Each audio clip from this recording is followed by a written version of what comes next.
జగన్ అక్రమాస్తుల కేసుల విచారణపై తెలంగాణ హైకోర్టు అసంతృప్తి వ్యక్తం చేసింది. నమోదైన కేసుల విచారణలో గత నెల రోజుల్లో ఎలాంటి పురోగతి కనిపించడం లేదని పేర్కొంది.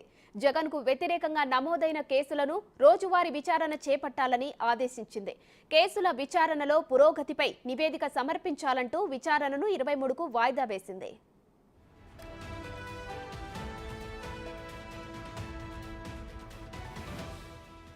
జగన్ అక్రమాస్తుల కేసుల విచారణను సత్వరం పూర్తి చేసేలా సిబిఐ కోర్టుకు ఆదేశాలు జారీ చేయాలని కోరుతూ హరిరామ జోగయ్య గత ఏడాది ప్రజా ప్రయోజన వ్యాజ్యం దాఖలు చేశారు. కేసుల విచారణను నిందితులు ఉద్దేశపూర్వకంగా జాప్యం చేస్తున్నారని, సత్వరం విచారణ పూర్తి చేసేలా ఆదేశించాలని పిటిషన్లో కోరారు. దీనిపై ధర్మాసనం నిన్న విచారణ చేపట్టింది.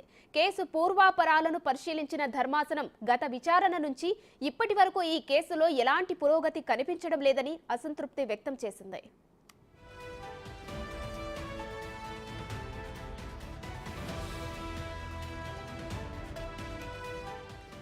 జగన్ అక్రమాస్తుల వ్యవహారంపై 11 సిబిఐ కేసులు, 9 ఎన్ఫోర్స్మెంట్ డైరెక్టరేట్ కేసులు విచారణలో ఉన్నాయి. ఈ కేసులో ప్రధాన నిందితులైన వైఎస్ జగన్మోహన్ రెడ్డి, విజయసాయి రెడ్డిలతో పాటు పలువురు నిందితులు దాదాపు 134 దాకా డిశ్చార్జి పిటిషన్లు దాఖలు చేశారు. వీటిపై 2 నెలల్లో విచారణ పూర్తి చేయాలంటూ గత ఏడాది డిసెంబర్ 15న హైకోర్టు ఆదేశాలు జారీ చేసింది.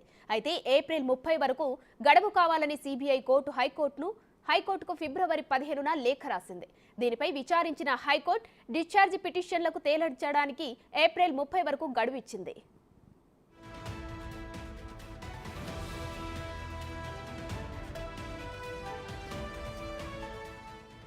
అయితే ఏప్రిల్ 19న భారీ ఎత్తున చేపట్టిన 47 మంది జడ్జీల బదిలీల్లో భాగంగా సిబిఐ ప్రధాన కోర్టు న్యాయమూర్తి కూడా బదిలీ అయ్యారు. డిశ్చార్జి పిటిషన్లపై ఉత్తర్వులు వెలువరించి రిలీవ్ కావాల్సి ఉండగా న్యాయమూర్తి అనారోగ్యం కారణంగా డిశ్చార్జి పిటిషన్లపై ఉత్తర్వులు సిద్ధం కాకపోవడంతో పిటిషన్లను తిరిగి విచారణకు రీఓపెన్ చేసి వెళ్లారు. అనంతరం బాధ్యతలు స్వీకరించిన డాక్టర్ టి రఘురాం తాజాగా ఈ పిటిషన్లపై విచారణ మొదలుపెట్టారు. వారం రోజులుగా రోజు విడిచి రోజు వాదనలు కొనసాగుతున్నాయి. ప్రస్తుతం హైకోర్టు ఉత్తర్వులతో జగన్ కేసుల్లో విచారణ వేగం పుంజుకుంటుందని భావిస్తున్నారు.